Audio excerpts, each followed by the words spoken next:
then we don't do control. And I was like to my partner, okay, let's do Let's go. Okay. Seed to become a tree, it takes 10 years. So the best moment was 10 years ago. We will jump a lot because it's possible, but it's not that easy to go through your story with the right order. So we will just jump. What was like the craziest trip you've done? So one of the craziest trip, it was like to hitchhike probably, like between Mexico and all the United States, Canada, and Central America, going like from Mexico to Alaska, and then from Alaska to Panama, and then from Panama back to Mexico. Okay, how were you moving? I was moving by hitchhiking. Okay. And sleeping in my tent, and sometimes sleeping like in people's houses. Nice. And, for how long? Like 2 years and a half, more or less. Wow. Like around, and I stopped sometimes, like in Vancouver, in Canada, to work a little bit, and then also in Costa Rica to work some bit more, but no more than 3-4 months. Mm-hmm. So I could keep on going and not get too stuck. How did you decide to stop in a place rather than another? Because I finished the money. That's a good point. Okay. It was always the time where I had like no more money, but really like I've been twice like no money at all. Completely. Okay. And you were in some unknown places. Once I was in Mexico, and then I started to sell water. Like it was 30 cents every 20-liter bottles. Okay. Okay. So you were buying for 30 cents or selling? No. I was working in a place where I was going around, through the barrio, like the. Okay. And I was selling water like house by house, like knocking at the door and asking them, if they wanted some water. So that was a kind of first experience, also like to talk with other people and in Spanish. Yeah, in Spanish. Okay. And did you already learn? Like you already were speaking Spanish? In Spanish. Like, it was really like the first time I was speaking in Spanish. And it was the beginning of the trip? Yeah. Like you finished the money in the beginning of the trip? No. I arrived. I arrived to Mexico, no money. No. First I went to Egypt. Okay. Because the first trip was in Egypt, where I spent 6 months. And then I flew back to Italy. And from there, like I hitchhiked in Europe for other 2 months. Mm-hmm. And then I went to Mexico, where I stayed like 2 months. So it was already like almost 1 year that I was around where I finished the money. But at that time in Mexico, I didn't really like finish the money. It was more like in Vancouver, in Canada, where I was sleeping in the tent on the beach, and it was really chill. And at one point I was like, damn, I'm out of money. It's also expensive, Vancouver. Yeah, exactly. Yeah. May I ask you, why Egypt, the first trip? It was the first. You were a completely different person before. Yeah, it was completely different before. I was I would say like Nazi skin, if I show you my passport, 10 years ago, I was like a skinhead, like really. I mean, I came from a place, from a town where they were like Treviso, in Italy. Yeah. It's in the northeast, like this really strong fascism place, so it was more like the surrounding, I should do that, because I had to do that. Your social environment was... Yeah, exactly. You grew. Exactly. I grew there, my parents, not my parents really, but like the people around, they were really like racist, homophobic, and those kind of people, and they were like, go military, like you will work for the state, so then you will have always money. You were about to go to the military. Yeah, exactly. Yeah? Yeah. And then I didn't get to go there. Okay. So you applied. You tried to get in the special forces. Yeah. Okay. Not in the special forces, because it's like you do like 1 year, and then if you are good, you can ask for 4 years more. Okay. And the first year was like if you have the high school degree, you get like some points. If you get like university degree, you get more points. Driving license, horse riding, a lot of things, and I didn't have enough points. Okay. So like I didn't go in the graduatory. But it was a choice. There is no. Yeah. It was not national service. Exactly. Yeah. The national service. For me, it was not a choice. I had to. Okay. I didn't. This was a choice.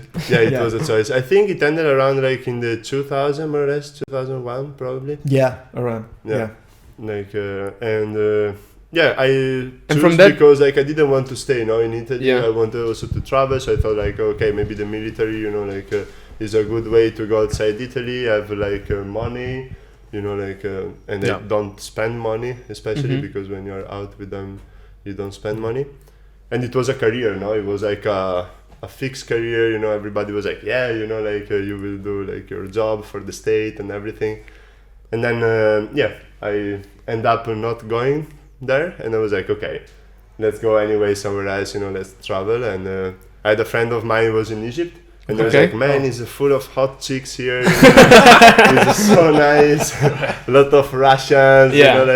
I'm buying that. Yeah. Okay. Where in Egypt? In Egypt, like Sharm el Sheikh. Okay. So touristic place. Touristic place, exactly. Yeah. Okay. And so I had to go there like as a worker, like in animation,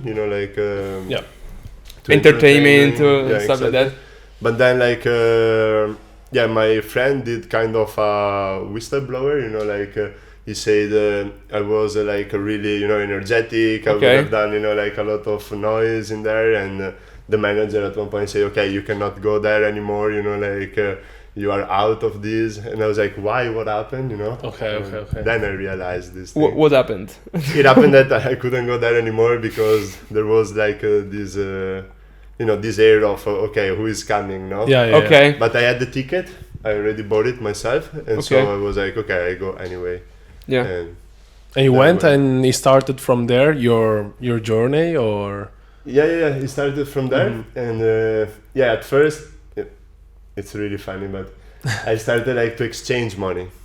Okay. Because there they have the Egyptian pound. Yeah. Okay. And if you buy from the banks, they give you a rate, no? If you go outside somewhere else, you have a different price. Yeah. Okay. And I understood that nobody was going to the taxi driver to exchange those money, because I knew some people in a commercial center where they had this business going on, exchanging things. Yeah. But nobody was going to the taxi driver. So then anytime I was going with a taxi driver, I was earning money and not spending money. Love that. Driving, here or there. That's amazing. And there, I kept on doing this maybe for 2-3 months, and then I met a guy that he was renting apartments there. Okay. And he bought and he was renting. He had to go to Italy, so it was managing his apartments. So more money coming in. And, in Egypt. Always All in Egypt. Yeah. Crazy. Okay. Then I got caught. So the police, What happened? Yeah, the police told me okay, what are you doing? And asking me what was going on. Because you were managing the apartment. The properties. No, not about the properties, but about the money exchange. Oh, okay. The taxi. You were in the taxi 20 hours per day. What the fuck are you Your going on? financial activity. Right. Your financial business. That was, And they told me I should have left the country, But in some way it was legal. I mean... No, because all those money went to the black market, to finance a war, terrorists and stuff, you never know. But of course, it's always terrorism or mafia when it's not government, but it's the same coin. Yeah. Yeah. It's the other face of the coin. Yeah. Okay. I understand. Okay. And then what happened? Because... Then from there I met this. I was doing a lot of couch surfing. I don't know if you know. Yeah. It's not a surfing on a couch, but it's about hosting people for free. Exchanging knowledges and travel journey, whatever. And he showed me a ticket about 150 euro from Madrid to Cancun in Mexico. Okay. And so I bought it right away. I didn't wait 1 minute probably. We were wow, bought it. Crazy cheap. Yeah. Crazy cheap. Yeah, yes. And then I remember I wrote on Facebook, I will go back to Europe, everybody ready, I will stay there for a few months. And some people were like, you finished the money, that's why you're coming back. And I was like, no, man, I'm going to Mexico. That's great. It's nice. And then you started from Mexico and then you started moving. Yeah, and then from Mexico I started, and I was with this guy that I met in Egypt. We met again in Mexico, and he had this business of selling water, so I could work for him. Okay. And then from there I made like some money, and I could keep on going, like hitchhiking, dumpster diving. I did a lot of... You did a lot of different, and we will go deeper in whatever we can remember, because there is too much stuff. I mean, I think we need like 5 different podcasts, 3 hours long at least, to start with the basics, right? Earlier in closer to the beach, we were like, okay, so what happened in the last 10 years? It was like, that point, he was like explaining us like between 2 big trips, like years of trips. Yeah. And then he was like, and between that I went to Brazil for a couple of months. It was like, stop a second. What happened in Brazil? I mean, it was like just a comma in the argument. Sentence. Yeah. So this is the first episode. I don't know. We're still in the beginning. Okay. Because it's like the first year, maybe. This is just. I met Mattia 2 years ago, something like that, like randomly, because Pac told me and Claudia like, you should know this guy because you already knew him. You're from the same city. Almost, let's say, And so we decided to reach out to him, and he came to my house, and like I delete all the codes and stuff, because it was like, okay, I found another person where we can learn a lot. You know, it's not that easy. And you saw, guys, like the first 30 minutes here, everybody was shut up. We were listening because there's so much to learn. But one of the key things was the meditation, the breathing exercise, that knowledge that you showed me, but it didn't start at the beginning in Egypt or in the beginning of the trips. What happened? How did you start with this word of meditating, yoga, acroyoga, and if you want to add something else about what you do, whatever. But what was the first step for this part of your life? So let's keep on going. Like we were in Mexico, no? We will jump whatever, do whatever you want. I went like all the way up, like through the United States. I visited like around 37 states, more or less. And is on average like more than any US citizen have done. Nice. And then I went up until Alaska. It was like July, so it was warm. And then I decided like that from there I would have gone until Argentina, like to hitchhike the whole continent from Alaska, like Fairbanks, that is one of the northern point, until like Argentina. And like on the way down, at one point in Costa Rica, I stopped and I was working as a volunteer in a hostel, like right in front of the beach. Okay. And there, once I was going to do laundry, and I found this book of Yoga Sutra of Patanjali, and there I started reading it, and I found like interesting like the meditations, the meditation way before the asanas, like the positions and all the other things. And so I started to meditate. And trying to go like inside, because I was traveling a lot. I was looking a lot outside, not to kind of find myself or maybe like to escape from myself. You makes never sense. know. It makes sense. Makes sense. All by yourself with a book. Yeah, exactly. Yeah, the book was over the over the laundry. It was like on the washing machine, not the laundry. It was on the washing machine, and it was there. I took it and I started reading it. And every time like placing back, maybe it was from someone, but it was from no one. And in the end, I took it. And then I went back to Barcelona because I had a girlfriend from Barcelona after 2 years and a half of those traveling. There I started again, to wake up every day in the same house, in the same room. I was working in a factory where it was everything dark, it was cold, it was winter, it was December when I came back in Europe. Maybe even the people you had around working were not. No, they were funny. Or? Yeah, they were funny. But anyway, I was in a city. I was in Barcelona. Okay. So like big city, no more like nature around, no more discovering every day. Like waking up every day on a different life. Place. Like, completely different. So then after 1 month we broke up. Like the girl couldn't stand. I couldn't stand myself. So I don't know like how she did. Yeah. And so we end up the relationship. And at one point I was like. What I'm gonna do now?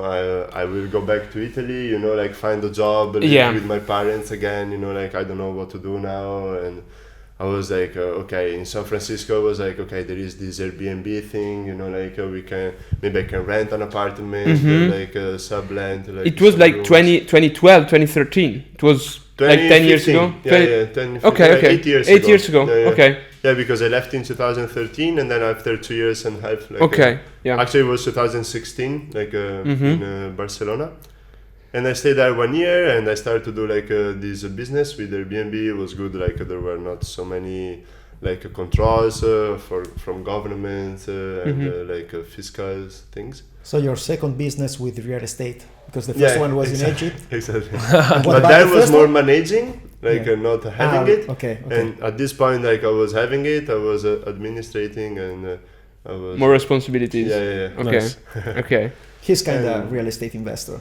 Somehow, no?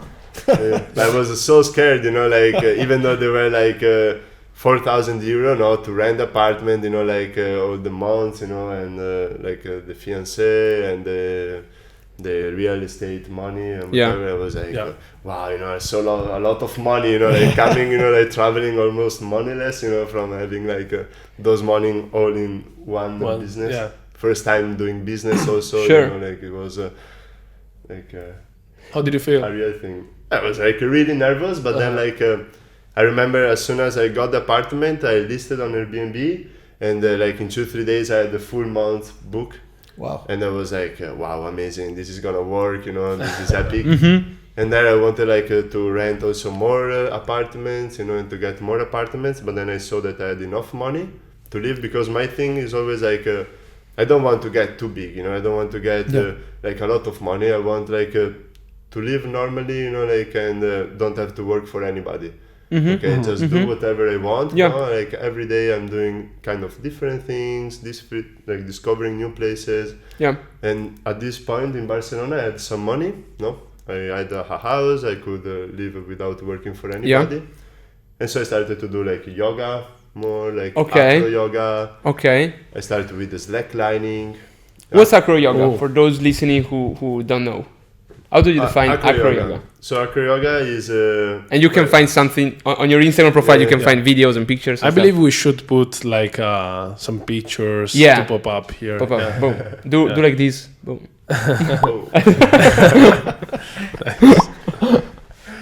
Yeah, so Acroyoga is something that you do in two. It's not like yoga, which you do like alone within yourself.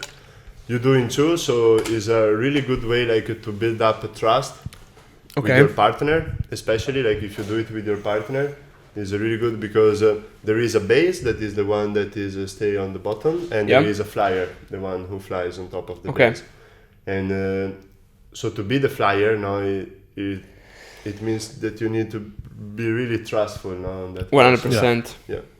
And also you work like on your coordination because you are working with both your hands and both your legs. So like you need to be coordinated, and also like you work with the balance. Yeah. Because you need to be with this person on top of your arms and legs, but balance between the two. Yeah. And also the strength, because then you start to do some pops. It's called like when you throw the person and the flyer really flies. I didn't know that. One position. And you guys do that? Yeah. I love. She's smiling like. We can show you something maybe later. Yeah. Love that.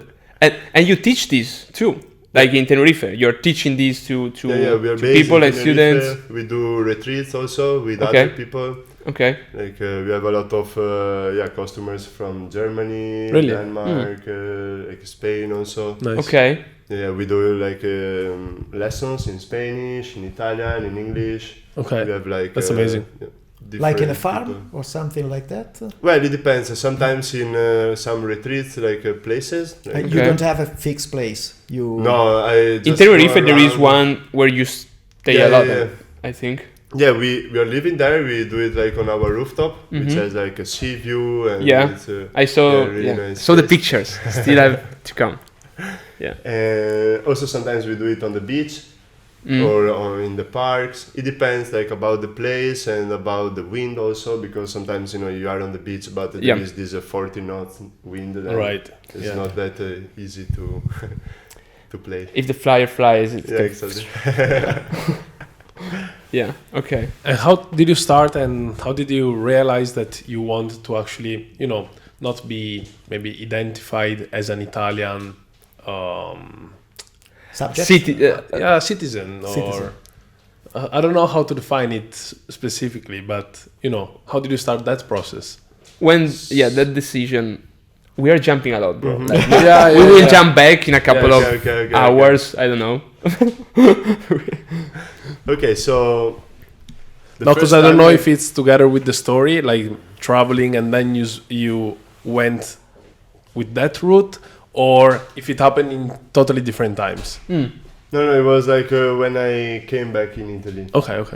Yeah, like I was living in Gran Canaria because after living in Barcelona, where I discovered like Slackline and Acroyoga. Also, the Slackline was a really deep like a change in my life, because when I left Italy, I was like, okay, I don't want to have anything anymore with Italians, like. Idiots, And then the more I was traveling, I was And like, you're now here with 3 Italians. Outside of Italy. That's the key. And So I was we have a like, chance. but then the more you travel, the more you realize that the people are always the same, no? And everywhere you go, everybody has the same problem: money, government, and like People probably. Like, people like from other countries. Like, That's not about the country. it's not about the country. What you have in your head Exactly. It's the same paradigms, just and the culture. yeah. Exactly. Okay. And so, with the highline, with the slackline, is this thing that you hang like a rope, let's say, in between 2 trees. Yeah. But then we went higher. No, we started to rig those lines between mountains. So you had like nothing below you. We were attached like when you are climbing with the armies and ropes. And we were just walking where nobody ever walked before. Okay. Like, Wow. in the air. How does that process works? Like, how do you set that up? If nobody did that before, it means there is no line to walk, right? Yeah, you can throw a stone or do like with the bow, or nowadays that there are the drones. Okay. Okay. Now it's like the hack. It's like You easy. go with the drone, like. Okay. And before the drones? yeah, it's told you like arrow and bows, or maybe you could walk down and then up again. Okay. There are some way, depends about the place. And Okay. The you drone can also, sounds. like go around the mountain, no? Okay. Because maybe it's a big amphitheater.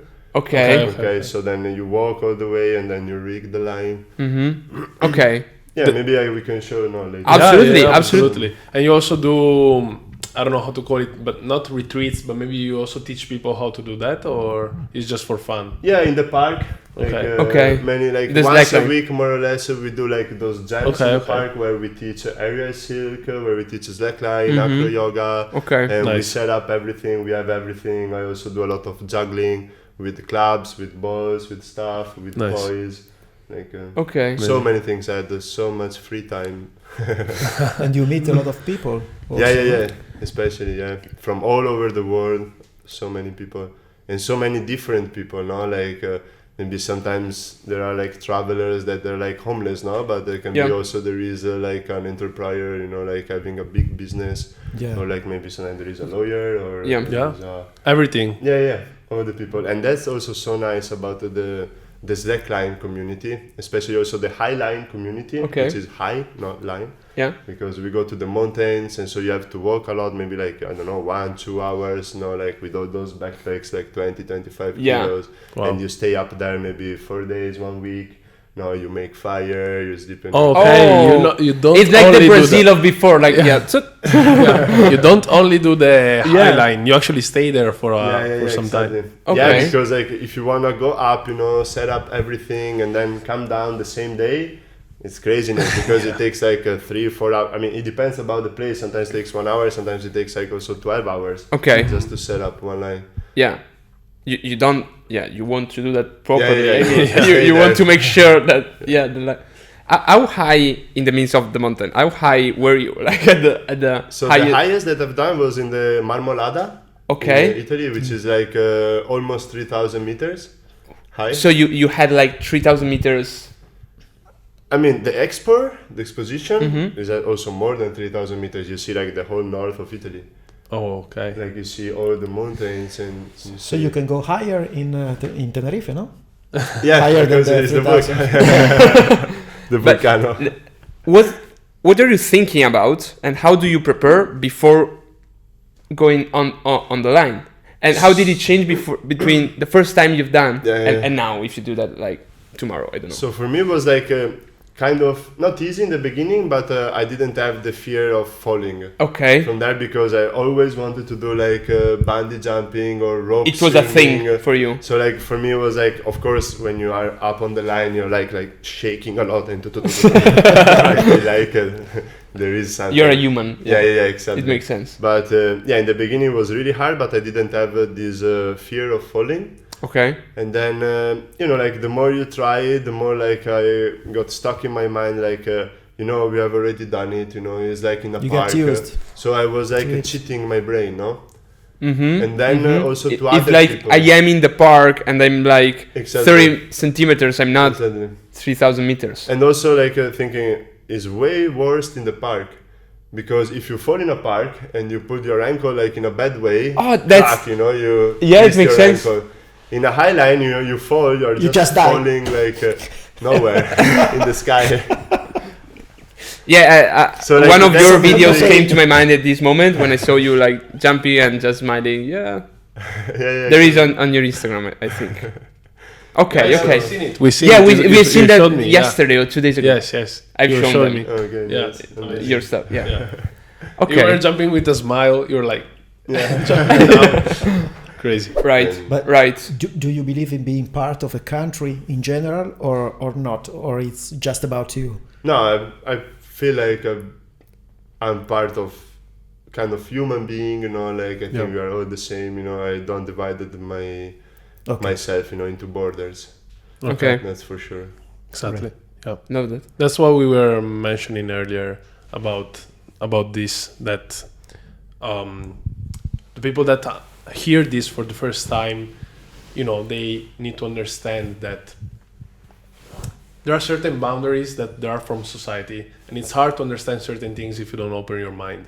Like if you don't actually are I wouldn't say able, but if you're not willing to listen without, other boundaries that people and society is putting on you, then you wouldn't try to understand these things. But yeah, lots of people put like beliefs before entering the conversation. Yeah.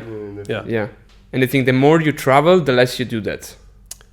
I think. Absolutely. Because like traveling and seeing more places, and I think you know this better than anybody else, like you question a lot of stuff because maybe you see, I don't know, what's the strangest thing you've seen in a trip in some country that they were giving for granted? Like it was completely normal for them, the people of that country, but for you it was like, oh shit, I didn't know that. Wow.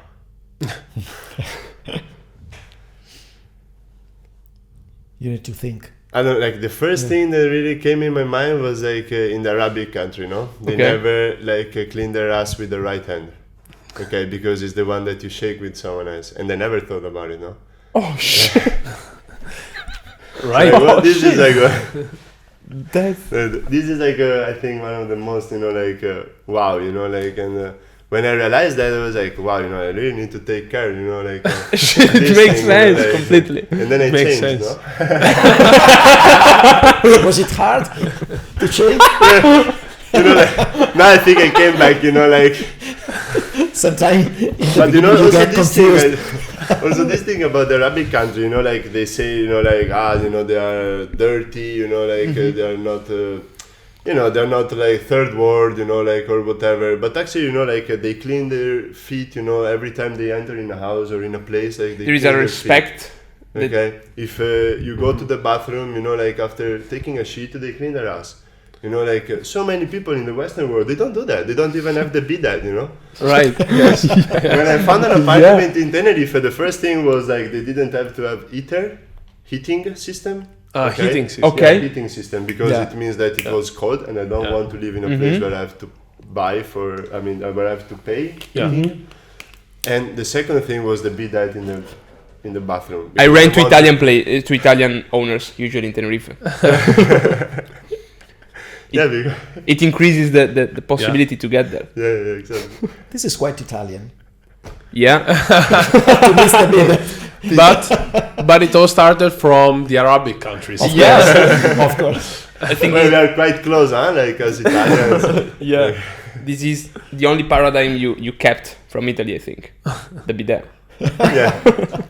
The bidet is amazing. Like I can't see myself living somewhere without bidet. Amazing. So when you went somewhere, it's because I'm tall, so I can reach, you know, like the sink, but you're not that tall.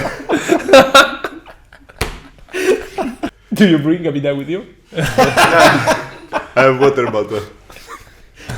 So usually I don't even use He has a toilet portable paper, one. you know, like I just have the toilet, the water bottle, Okay. and it's just for that thing. Okay. I don't Okay. drink, you know, and then I clean. Makes sense. It makes sense. We will go back to when you did decide to start the process of becoming independent in the real meaning of the word. Just because. And why? Yeah, because a lot of people talks about maybe financial independence, a lot. But at the end, okay, you can do whatever you want with money, but they have no clue of, for example, your kind of ideas and ideas about independence for real. Not just having the money to do stuff, but also getting back your being a human being and not being a piece of paper, kind of. Mm-hmm. So yeah, I think like one of the first thing like to achieve, I think, is because like of this society nowadays, like is the financial freedom. No. Yeah. If you don't have financial freedom, you will be stuck, you know, like somewhere, you know, working for some other people, you know, like and working for other people's dreams, right? So once you have like your financial freedom, you know, and before that you need to have your human freedom. I mean, like what I want to do in this life. No, like what I'm here for, kind of. No. Yes. Why do I wake up in the morning, no, and I stand up? Mm-hmm. What's my goal, no? So when you find your goal, okay, then you find out like that you can make a business out of your goal. Yeah. Okay, out of your ambitions, and then after this, you know, like you have already found two really big steps, no? What you want to do in your life, and like how to get like financial freedom. Yeah. And then with those two things, then you can start to study something else about your like I don't know how to say, like government free. Okay. It's really hard like to explain because something to unchain. Just Yeah, side like, notes. Side because, notes. You studied this thing we are trying to talk about and ask you for like years. Yeah. I've met you and like we spent, I think, tens of hours talking, and I'm still figuring this shit out when I talk with you. And so we will try to do our best to share information, but of course it's something that takes years to really understand. So I think we can start from when we were born. No? Yeah. Okay. Yeah. It's a really good beginning. No, Yes. Everybody starts from there.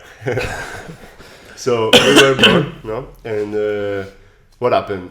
Like we are inside a hospital, most of the cases. Yeah. No? Like in this Western world, of course. Like we are not talking of Eastern world or like Third world. And the first thing that is given to you is a piece of paper, actually, okay, where the physician has written like you are like 80% good person, you don't have so much hetero, like this yellow thing that you have in your skin. You seem like not having like any problems in your heart, diseases, or like a lot of things. So you are already like a good, no? Okay, because like what can I do now with this baby, no? We can do like a lot of things, or we have to give money, to keep him alive, no? Absolutely. So, and here like we have Marco, that he has some kids, he said, and two was the first thing that show you, like the physician, like some papers that you have like to sign. And actually the very first thing is that, I don't know somewhere else, but in Italy there is a public office in the hospital where you have to go and tell you are father of a child, and then everything starts from there. Yeah, and if you ask for this piece of paper, I don't know if you really read it, because also like this thing, you are in the best moment of your life, like your partner has just given birth, like you are there like, wow, that's amazing, and fill up this paper, fill up that paper, and you're just signing in, like when you're like in the bank, what is that? I just want to put some money somewhere. What did I sign? Yes. Yeah. Wait, what did I sign, no? And if you read properly, it's not written you are the father, the partner is the mother. It came out with, I don't have the paper here now, and also because it will be in Italian, because I'm just talking about like Italian laws. Yeah. Like to specify like that in Germany there is another way, in France there is another way, and in the US there is another way. But and more or less, I Pakistan, think they are quite similar. Yeah. But as a disclaimer, you cannot know all countries' rules, let's say. I just know Italian rules because I'm Italian and I did the work in that country. It makes sense. And so the paper says like it show up, I don't know, Frank. Italian Frank. I wouldn't say Mario Rossi, but too much Italian. So it show up Frank and Smith. Frank Smith. Frank Smith. And he said that was born, like Billy Smith, okay, and the one that is on charge, and gives birth, is like Teresa or whatever. Yeah. And this Teresa, the mother, is like we call it the Perpera in Italian, which is the woman that take care of the kids until like a few weeks. Okay. Then what happened?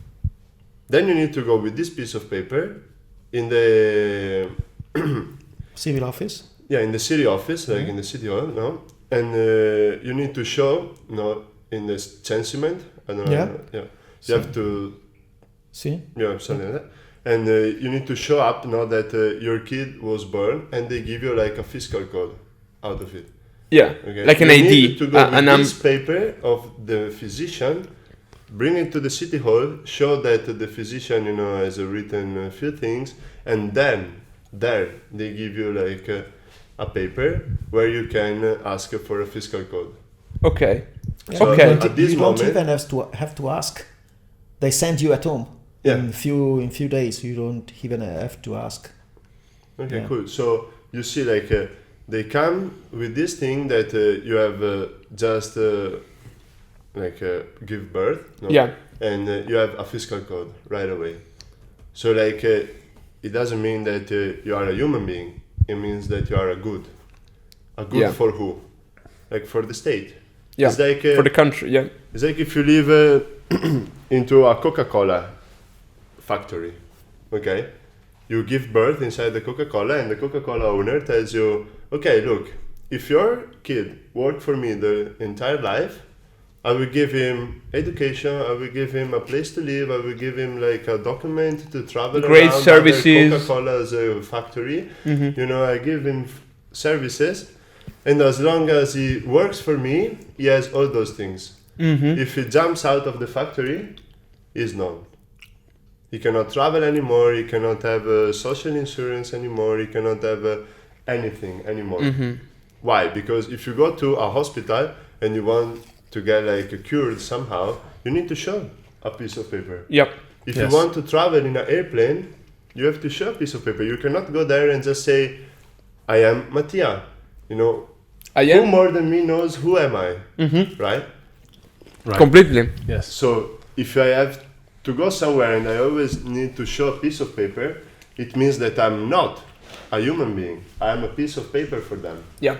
And that starts, you know, like my thought now. But if I'm a piece of paper every time, everywhere I go now, because I lived in Spain, so to work and be able like to work in Spain, I need like an identification number from Spain. If I want to go to Brazil, I need a passport, which is there, you know, like is already written, passport, okay, to pass the other port. Yeah. No? Because without that piece of paper, you cannot go anywhere. Yeah. And it's funny, in Italy, if you go with a passport, like in the mail office, right? You cannot, I mean, it's not used as a identity card. I know that. Why? Because it's not written the residency, like where you are resident. Oh, really? I discovered that because I was there and they were like, no, I need the ID document. I was like, I have the passport. Where at? I don't remember. mail It happened office. two In the mail times. office. My ID is expired since 2016. I don't have an ID. Damn. Should I don't know. No, you I can don't use have the a passport. driving license. Okay. But also the driving license is not like in the law. Yeah. It's not What you written mean? that it's not an ID card in the law. It's just because it's common. You know, everybody think it's an identity card. If I go and check Italian laws, it's not. It's not For identification. Yeah. Okay.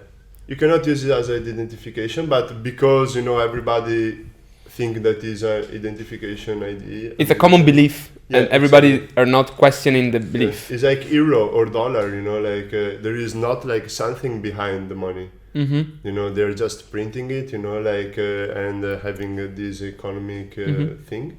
But you know, actually there is nothing behind. Right. Yeah. Right. Like it's because I believe that the dollar is useful and the euro is useful or whatever coin. Okay, but if tomorrow we start inside this inside this office, no, we start to say, okay, we don't pay ourselves like in euro. We start to pay ourselves in Bibula.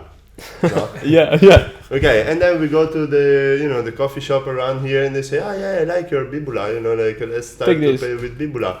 And you know, like the crypto market, you know, it was someone, you know, like we don't know actually who, you know, because Bitcoin nobody knows, but you know, it's like Bitcoin, you know, like somebody came out, okay, I like this, you know, like I like it too, and many people, you know, came together and they start to use it, and so we start using it, and we start to trade it, we start to exchange goods with that and everything, and then the government did?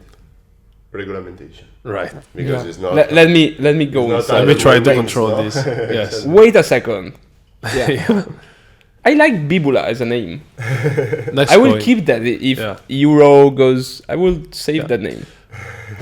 Before going back to the story of your initial question, what do you think about the world currencies in the next years, like the euro, the dollar?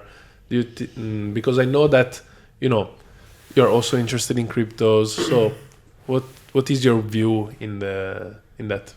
So my view is actually what is already happening. Okay. They are putting the dollar in the crypto. Now there is USDT. Yes. And also the dollar, and also like the yen, and also like everybody is going towards the crypto. Why? Because the world is going towards the crypto. Yes. Right. We've seen like after COVID. With COVID there was this really boom, like in crypto markets, because like they started to do everything, you know, like remotely. So like they didn't have to use so much money, you know, like cash, but they had to work like more through their smartphones or computers.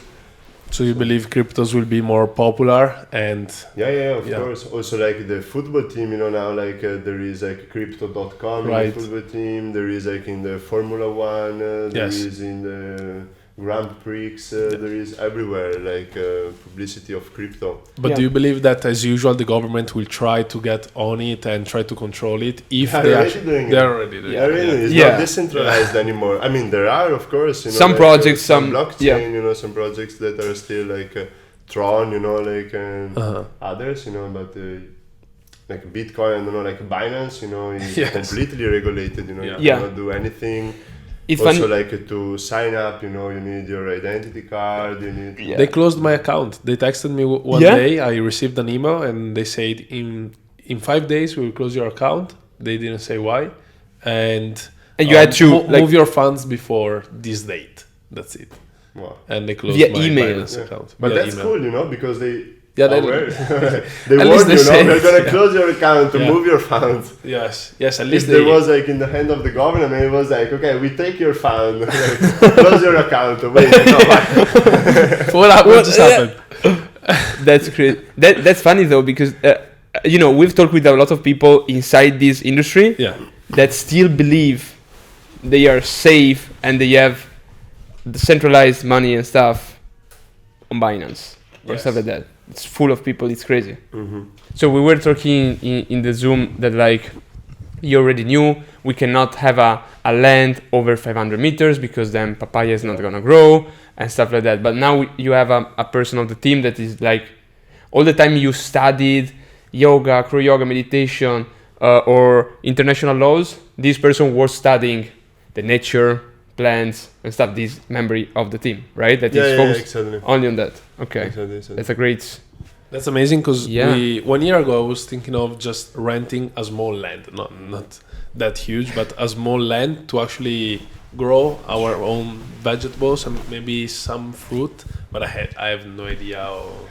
Like my grandparents grow their own vegetables and fruits, but I have no idea on how to do it. So I was like, it could be interesting to just rent it and maybe learn from someone, because I think it's a game changer to have your own things that you grow on your own. Let's talk about that. What would you do if you were in us, and we want to, let's say in the next 6 months, we want to be 100% talking about fruits, vegetables. We want to be able to provide for ourselves here in Gran Canaria. In Gran Canaria. Where would you start? Which size of the land, let's say for, I don't know, 4 people, like a normal family that decide to, okay, I want to take ownership of this part of my life because it's so healthy. I mean, I see you two guys and how healthy you eat. It's inspiring me. It's inspiring for me to do the same. So let's go to the basics. Okay. A seed to become a tree, it takes 10 years. So the best moment was 10 years ago. Perfect. Love that. Yeah. We have another best moment, which is right now, right? Yeah. Yeah. So if you buy also a plant, I mean a tree, okay, or you buy a land that has already, you know, the tree that you need and the things that you want, or you need to wait at least 2-3 years. Okay. Or if you buy like the plant, you know, like you need to give the time, you know, to the plant before it gives fruits.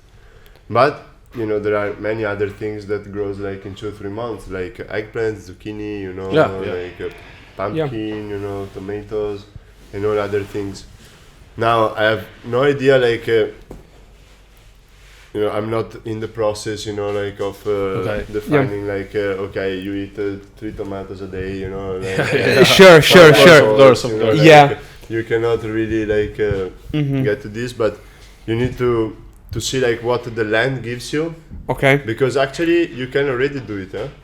Yeah. You can already do it. There are already like fruit trees around, already plants that are growing. Is that we don't know what kind of plants are edible and what are not. if you show a kid, you know, like the BMW sign or the Mercedes or whatever, you know, they will know, BMW, Mercedes, Audi, Porsche. No, but if you show like plants, I don't know, you know, an oak leaf, you know, like, or a strawberry leaf, you know, like. That's a deep point. I mean, that's deep. Yeah, it's. This is the thing. Yeah. Okay, it's not about having a land, you know, like a growing thing. Because completely.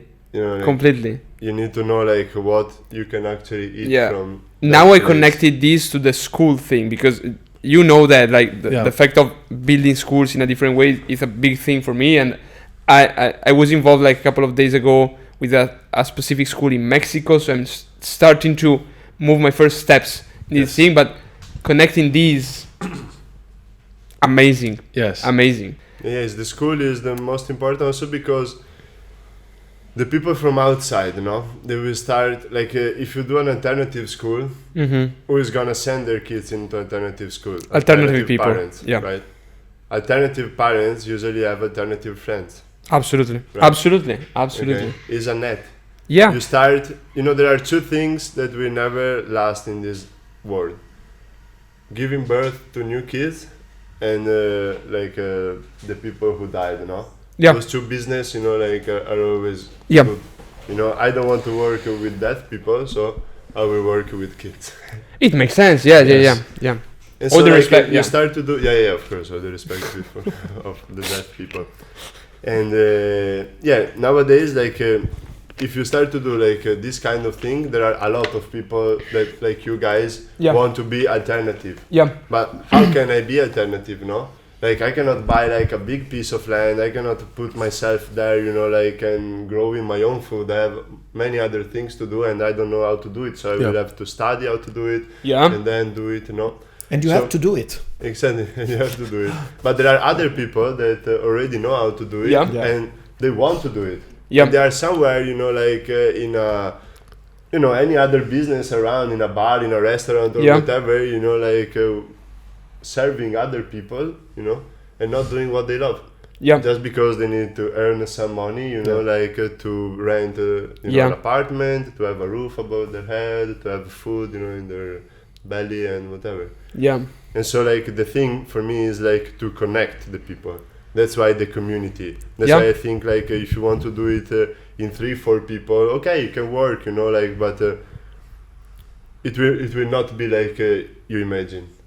Because if you want to do something that I know how you think, you know, like what you want to achieve, okay, you have to do it like with so many people. Like with a lot of people. Love that. And the more people comes into it, the more like we'll spread the word. And the more we spread the word, the more community will be like found, you know, like, and they will raise, you know, and then you can exchange within and between the communities, and then the more people will come. And one thing that is really, it was like life changing for me was like a guy from South Africa. He made like this system of 3 hours labor per day. Like, and with these 3 hours, I mean, per day if you are inside the community, per week if you are outside the community. 3 hours. 3 hours. With 3 hours every week, you know, if you have like 100 people, is a 300, I mean, it's like 300 hours of work. Of free work, you know. With this work, you know, you can have food, you can have water, you can have, you know, many services that you don't have to pay anymore. And at one point, those 3 hours, will give you way more than what you can do like in those 3 hours. Actually, you know, like in 3 hours, I don't know, I work for 8 hours, 8 euro per hour, let's say. I get 25 euros, not 24. With this 24 euro, I can buy some things, no? Fruits and in 1 year, in those 3 hours that I put, you know, into this project, will give me, you know, like the whole month of food, of water, of a place to live.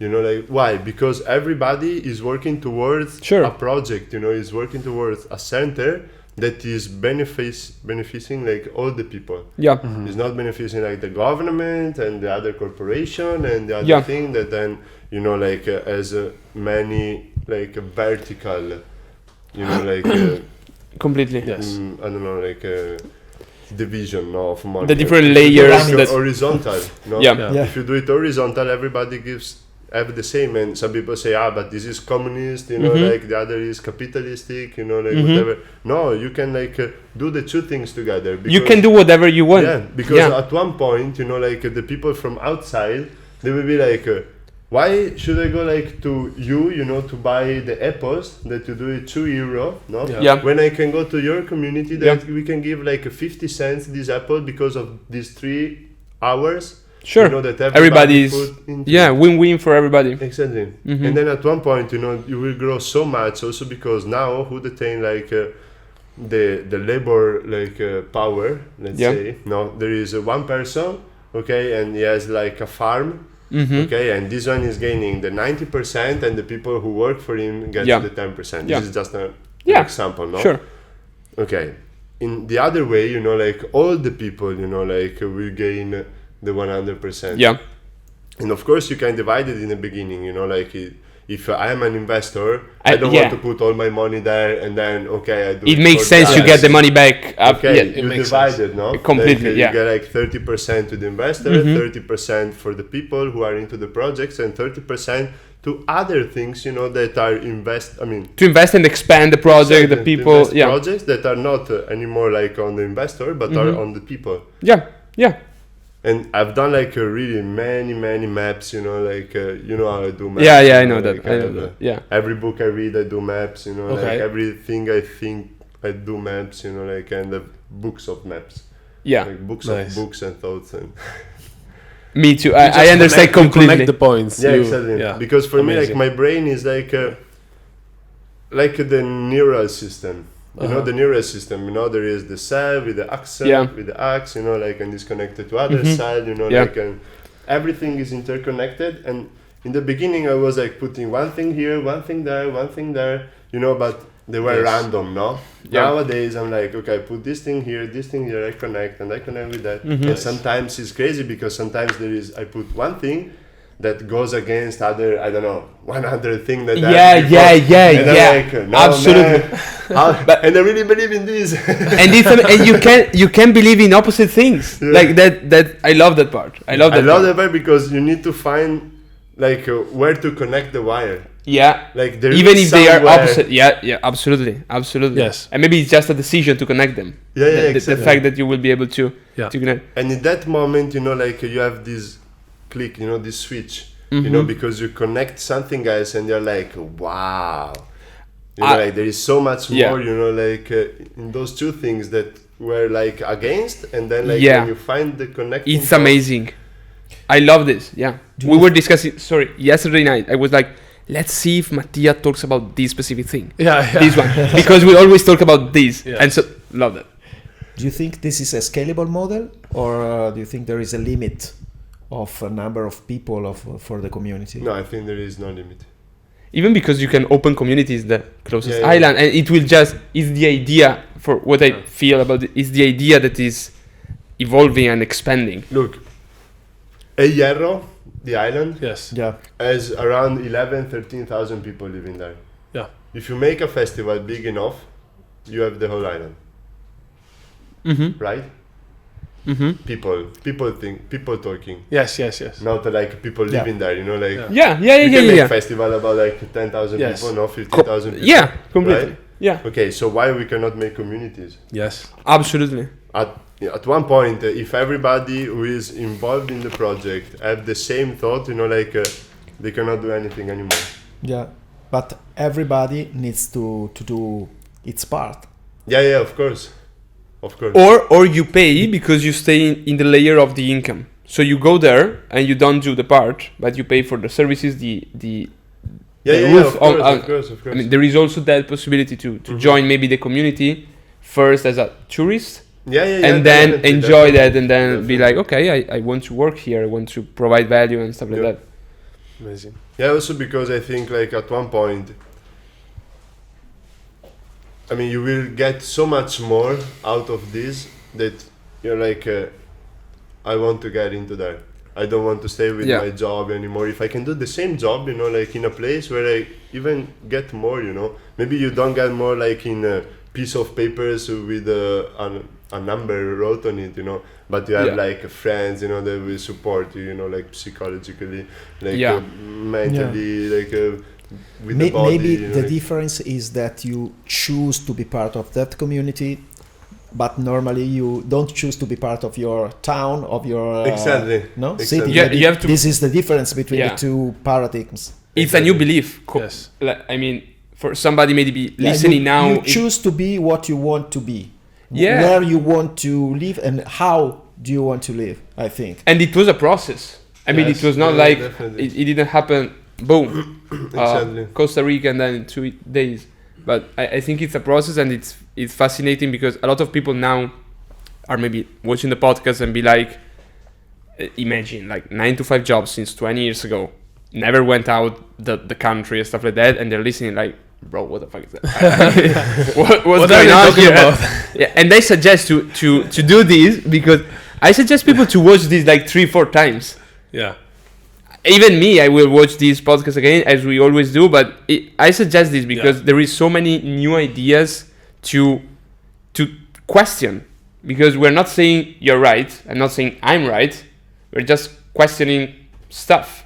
Yes. Yeah. And so then you learn, and then next time you already know like how to solve that problem. Yeah. And so like, and the more you are, you know, the more, I mean, maybe I had a problem and you never had, no? Yeah. And at one point in your life, you will have this problem. Mm-hmm. Okay, if you are alone, you will have to go through it, you know, by yourself, you know, and spend a lot of time. But if you have like someone around you that already had that problem and they can solve it like that, completely, you know, it's amazing. Yeah. And the more you are, the more connected, the more like you grow. Yeah. And I mean, it's one of the reasons why, for example, big, it's completely different, but big real estate franchising keep expanding, like for example in Italy, is because they are solving problems to new entrepreneur, new people. And so it can be in team building, in an Airbnb, whatever, it can be in business. But if you can be surrounded or ask advices to people that already fucked up and can like save you years. We were discussing that about a company you're gonna open. It's a great hack. Like you will save 3-4 years with that. Yes. Look at the smile. Yeah, it's like Edison. How many lamps he fucked up, you know, before finding the right one. And we can just. And then when he found. Let me ask you something. Like during all these trips and different experiences, we didn't cover all the trips, of course, but let's say we did. What was the most challenging moment? Like the one moment where you were like, okay, fuck, I've never been in a situation like this. I don't know how to solve it, but I'm gonna do that or whatever. What was like a crazy moment that maybe you learned a lot? I don't know, maybe you got scared, maybe you were excited. I don't know.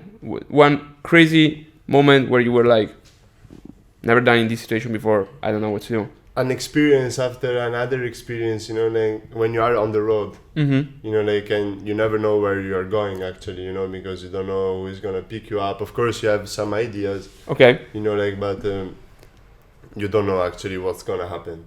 And I think this is the thing that brings me, you know, like to this kind of travels, you know, this way of traveling that you don't know like what's next, you know, like, and every day is kind of like putting yourself into a different kind of situation, you know, like, and trying to figure it out, how can I get out of it, you know, like, I don't know, sometimes some people stopped, you know, like, and wanted to give me a ride, no?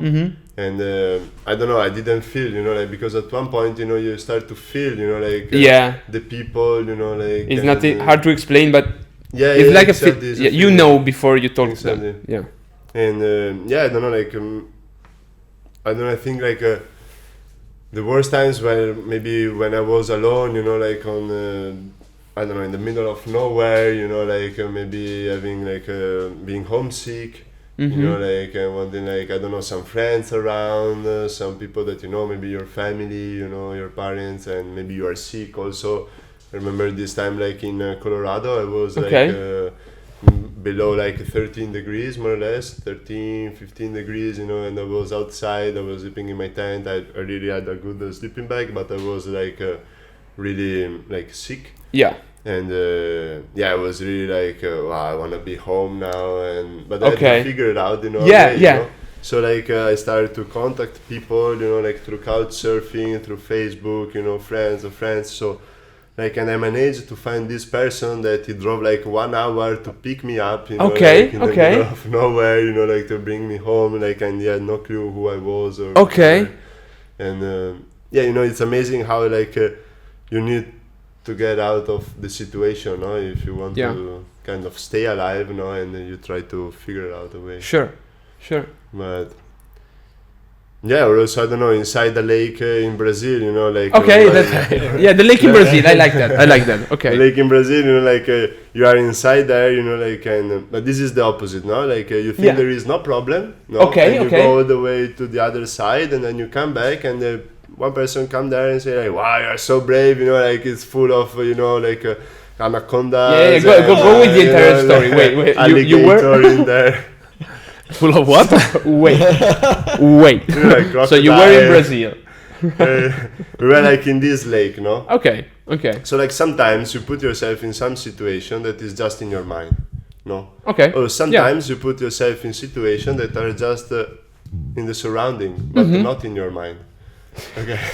They arrived later. Yeah. When you figure out the surrounding you're in. Okay. And then like, okay, should I worry now or that's fine, you know? Like it's already too late. So like then you realize that sometimes like when you have a problem in your mind, you know, then maybe let's worry later, you know. Let's not start worrying before. Yeah. You know? Makes sense. And so like it's also this thing like ask, like, but the lake. Wait. So you you went to the lake. Why did you went to that lake? To rig a slackline. Okay. For the slackline, no? Okay. And, you have to swim, you know, in the lake to reach, you know, the other side. Sure. Okay. So I reached the other side. We set up the slackline. We came back. I came back. Okay. And then like there were other guys there, some new arrived, and they were like, "Wow, you know, like you're so brave." Because you went. Because I went in the lake, you know, I went all the way because like not many people, you know, like wanted to go in the lake because of course, not always happens something, but could happen something. happen. You know? What was in the lake? But you didn't know. You didn't. No, I didn't know. You just thought it's a lake. Yeah, exactly. I mean, okay. Anacondas and like crocodiles. Crocodiles. Couple things. Some snakes. Okay. Really sketchy and. Nothing to worry about if you don't know it. Yeah, exactly. Yeah, you were perfect. Like you were. Yeah. It's water, bro. It's water. So it's like sometimes like life-changing moments, you know, like you don't even recognize. No, you are inside it, and then you recognize when it's finished. Yeah. And you're like, wow, you know, I'm changed, but that's easier than others. Yeah. I'm brave. Yeah. I've been so brave. Yeah. Yeah, well, for sure, like this guy in Egypt, like this Mexican guy was a really like turning point of my life because there, you know, like I put in my mind, okay, we're going to Alaska. We're gonna hitchhike until Alaska. From Egypt? No? Yeah, from Egypt. Okay. And I was like, okay, I wanna do that. And, I imagine the conversation. Yeah. Exactly like this. Alaska, yeah. I want to do it.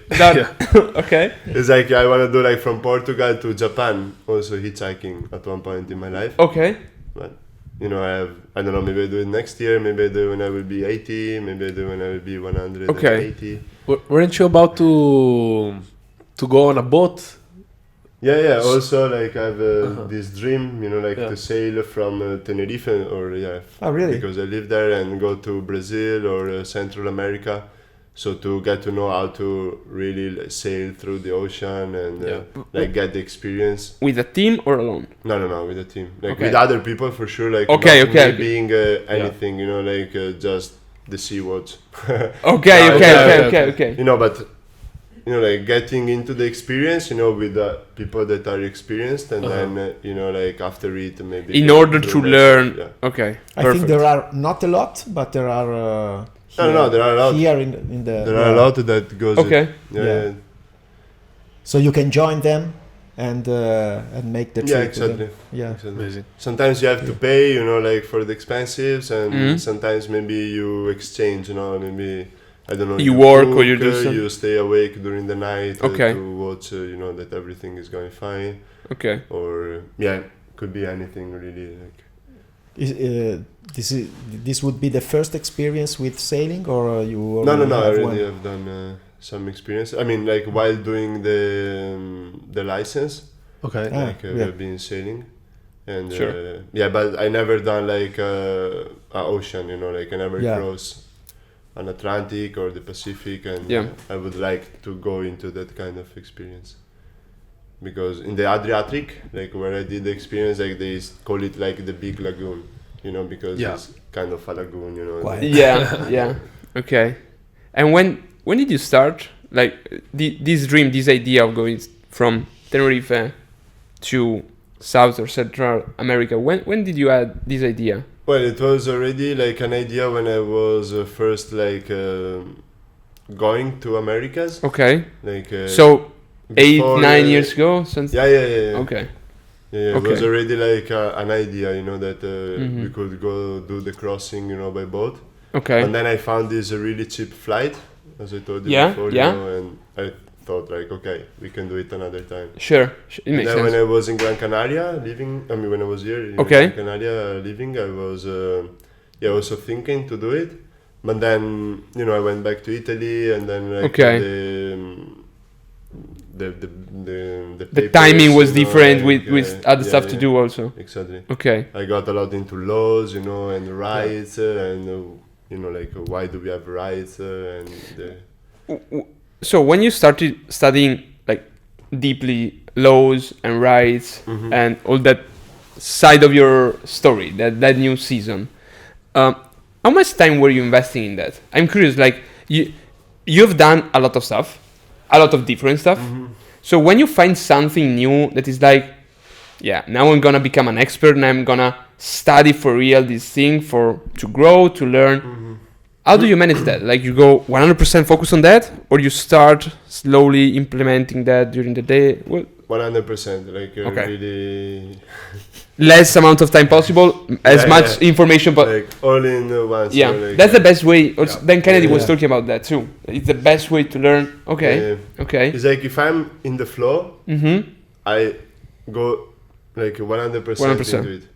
If I don't feel it, but also for many other things, like if I don't feel it, I don't want to spend time, like and get stressed and bored, in things that I don't want to do it. Sure. Like now, if I have to go back, to study all these laws and stuff, nowadays, how my life, had become now, like I would be like, I don't really want, to do that. I don't need to do that. Yeah. At that point, like I really wanted. I didn't need it, but I really wanted.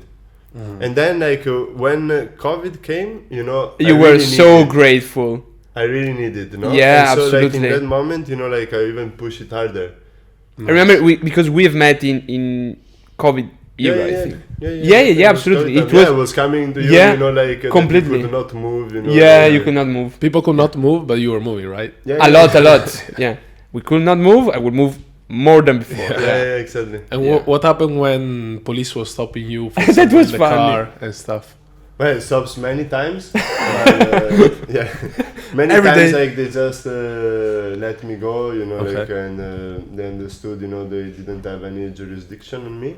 Okay. But close to my hometown, like really, not even 200, because you couldn't go like farther than 200 meters from your house.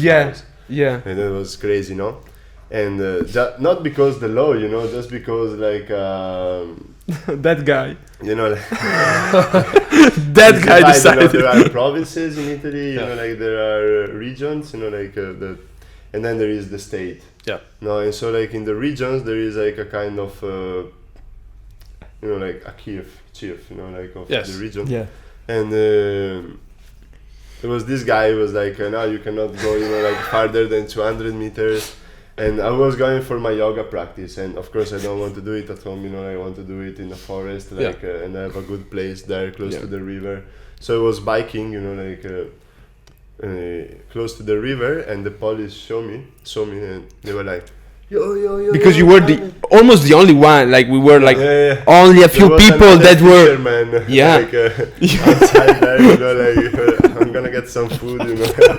I lost my job. I lost everything. Like And so they were like, hey, you know, I could run away, but I was like, no, okay, let's talk with them. Let's discuss about this. Let's get some fun. So you were without leash. Yeah, exactly. And so I went down, you know, like, and they started to ask me, you know, documents and stuff, and I show like the documents I've done, you know, and everything. Yeah. And they were like, no, I want a real document and blah blah blah. And I was like, no, but this is a real document, you know, like I mean, it's given to me, you know, like from a place where like the tribunal. Yeah. The court. Yeah. The court. But it wasn't like through court. Okay. It was through the attorney.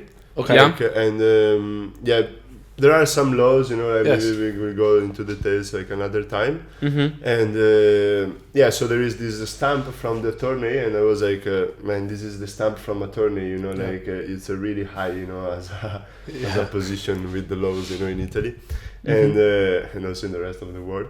And they were like, no, they were like local police, you know, like you go like into an exams, you know, like they choose it like randomly, you know, they put it back, and but really, like, come on. And so they were there, and they were like, no, I called the captain, and I'm like, okay, let's call the captain, you know, like the captain came there, you know, with his car. He didn't want to come out from the car, you know, because of COVID and stuff. He was afraid, and he was like, didn't you listen what Zaya has said, you know, like, and Zaya is this man, that guy, like, the chief of a region, of this region that is like the chief of the world, you know. And I was like, I don't know him. What? Why you don't know him? How you don't know him? And of course I know him, you know. But I was like, I don't know. Like, go home, you know, like, and they didn't do anything to me, you know. They didn't make me any fine. But it's funny because the thought process stopped when you were like, I don't know him. Oh fuck. Yeah. It's like, oh, I can't go further than that. Yeah, it's like, sometimes like being stupid is way better, you know, than being the smartest. Ignorant. You were ignorant but so smart. Yeah. Right. Like, I choose, no? Yeah. And you play with the binary poles and the What is COVID? What is COVID? Why is there no people around here? Is that a pandemic? Why do you police wear masks? I don't understand. Did you have a mask? No. Never wear the mask. Of course. But it was crazy, man. Sometimes I was going like into the cities, no? Also, once with my partner also, like, we went to Venice, no? Went to Venice. She never been to Venice. You couldn't go. It was not 200 meters. You couldn't go away from your. City. Jesus! Not even the city. city. You know, like the count. The square. It was depending on the color that the media were saying. Yeah, so there were it was different red, regions, yellow, different or colors. Yeah, you could go like or not. And I always went like to see her like every week, you know, like I was going like without any problem. And so this time we were in Venice, and I couldn't go either because I'm from another province. I'm not like from the Venice province. I'm from Treviso province. So you couldn't cross the border? No, I couldn't cross the because border. of the Even more borders, you know, it was crazy. And for me, you know, that I had no borders. In you mind, didn't have like, the Italian one, so this was like, guys. And then we were in Venice, and you know, it was empty. So like there was nobody, no tourists. Usually it's like a crowd as fuck, you know, it was crazy. And we were there, you know, like, oh, nice. And we were acting also like tourists, no? Yeah. Like, especially when we arrived in San Marco Square. Mm-hmm. You know, like it was their first time. And she was like, wow, you know, amazing. I was like, yeah, let's go from here. And we came like from the side, you know? Okay. And those two policemen, you know, approached us, and they were like, where are you from? And like I invented a city. I mean, I didn't invent the city, but I invented like a city that it was in the province, no? And so they were like, okay, and she, she the same. She lives with me. Yeah, we were together. And I was like, okay, but you know that you cannot really be here, you know, because you cannot go outside. You know, because the reason was only to go to work, like for exactly. work or you to could work not go like for tourism, you know, in Venice. Yeah, that's the thing. Yeah. And so what a smart idea, right? And so they were like, okay, you cannot stay here. You know, like, how did you come? And I was like, he told me, by train or by boat? And I was like, okay, we came from the train, so, and it's that way, so by boat. Because, you know, I wanted to go forward, you know, I didn't want to go back. And they were like, okay, so then go to take the boat and go home. And we were like, okay, I'm sorry, you know, like, we will go right away. They didn't ask for ID and anything, you know, like, they were just, they were like, you know, we are so kind, you look good, you know, like, and blah, blah, blah. We don't want to make problem to you. Okay, so we went like more like in the middle of the square, like San Marco Square, and like I was to her like, yeah, come on, I will take a photo of you, you know, like it's your first time here. So I go there, you know, to take a photo to her, and the police saw me, you know, and they came, you know, to they think I'm joking. No tourism here, it's allowed. Go away, you know, like you don't take photo. Yeah, but you know, we are here now, you know, like, you know, and I couldn't say, you know, like it's the first time, you know, because then like it's weird, you know, it's the first time. Sure. And so we were like, yeah, look, we go. And so we go, you know, like towards like not where we were coming from, you know, through the boats, and you know, like sometimes like looking behind, you know, if the police were still there, you know, like at one point, you know, I turned, and by turning, you know, I could look back, and I saw that the police were not looking at us anymore, and so we kept on walking, and we did like all the other parts of Venice, you know. And but all of this just because stuff didn't make sense, and we, you know, and people had to make stuff up to move around, because all of these red zone, yellow zone didn't make any sense. All these borders between cities. It's crazy. It was crazy. One thing that scared me, I was like, I was ready to come here in Canary Islands for the first time, and so I was doing the fucking test before. Yes. You know? So everybody in the line taking the test. So close. Yeah. Sick people close to each other. Yeah.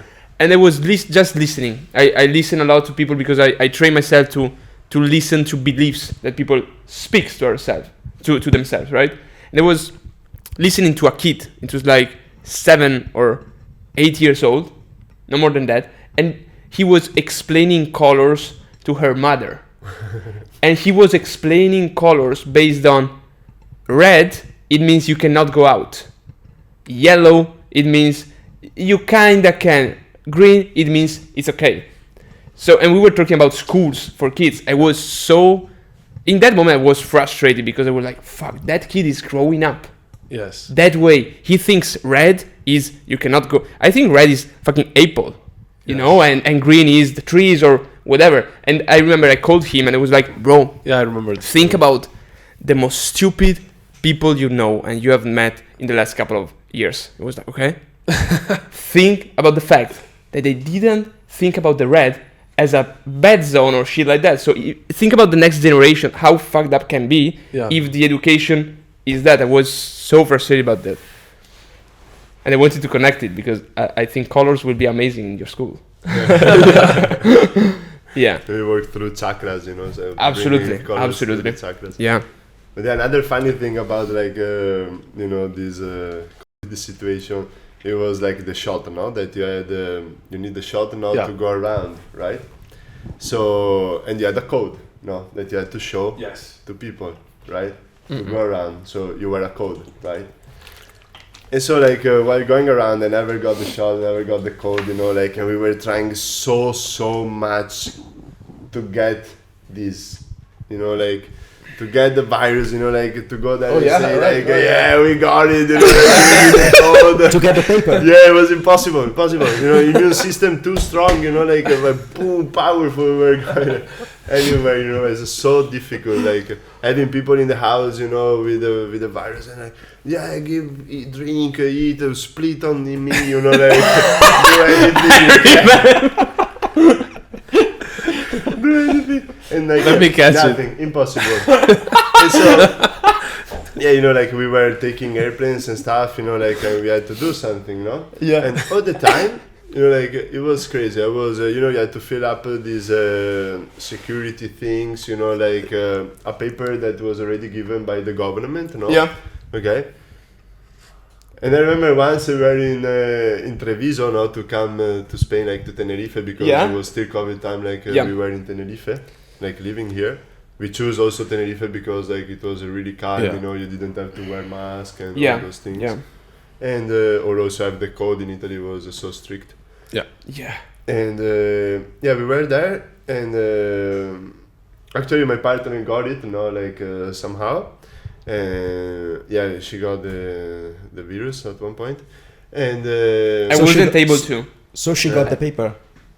So she got the paper. yeah. to- So she got to the go. paper, yeah, and she went first, and you know, there was this woman with the scan, you know, beep, and I was like, oh fuck. And so I passed, you know, with mine, and we were like beep. And it was just, you know, the SPT, you know, like the Spain travel, you know, Yeah. you know, like a thing. Yeah. Uh, The QR wow. code. Yeah, you know, the QR code was like, wow, amazing, you know, like, and the same day, you know, like, Yeah. we just have, like, the masks, you know, like, the normal mask. Okay. But at that period, you know, you needed the FPP2, You needed a specific you know? one, yeah. And Yeah. by entering the the airport, you know, we found 2 on the ground, you know? Really? Yeah, wait, we found 2 on the ground, and we were like, okay, but let's go up, you know, let's not take those, you know. And when we were up, they were like, no, you need FPP2. And she was like, wait a second, I go to get them, you know. And we went down and we took it, you know, we're like, yeah, we have it, you know, we never wear it. Never wear it, but Here you go. know, like, Yeah. life was there, you know, for us, you know, like. Sure, those the 2 universe decided to give you 2 it was masks. crazy. And then also another time, like then they were doing like the test, you know, like but some people yes, some people no, you know, was at the end, you know, almost. And I remember like there was this couple in front of us, and you know, we were going out from the airport in Tenerife. And so there were 2 doors, one to control and one not to control, no? Yeah. And there was this woman say to the girl, okay, you there and the guy there, no? Like to divide them. And the guy, no, go with there. And the girl was like, no, but here we do control, there we don't do control. And I was like to my partner, okay, let's do Let's this way." go both this way. So we kept it, you know, and their life again, you know, like, Yeah. you know, if you are really aware, you know, like, and you stay present and you are somehow connected, you know, like with everything, and everything goes smoothly. I never had to get the code, I never had to get the shot, I never had to get anything. Yeah. And still, you know, I could travel, we could do anything. Completely. And so, like, that, like, also showed me, like, that you don't really need, like, to follow the rules and everything, you know, like, you just need to follow your rules, you know, like, and being connected, you know, and life will give you, like, the things, you know, like Solutions, the yeah. solution. Yeah. Yeah, I think the problem is when you have to follow fake rules. Yeah. Exactly. Yeah. This, I think this That was is the main problem. I believe no one has a problem with following good rules, like, I mean, not doing harm to other people. Don't and- kill people yes, and all of on the these things. streets. It's when the rules don't make any sense that, you know. Yeah. Yeah. Yeah, it's funny. Sometimes to me it looks like they forget some. Like for example, here in Canary Islands, Yeah. if you enter in a taxi without the mask, they got crazy. You can do whatever you want basically.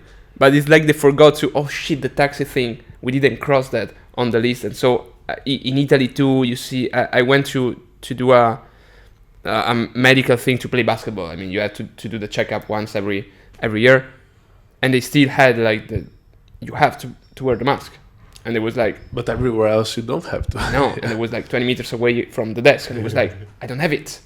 Oh, come here, I have it. And so I went through all the other people to get the mask, and then she started to sneeze, and I was like, bro.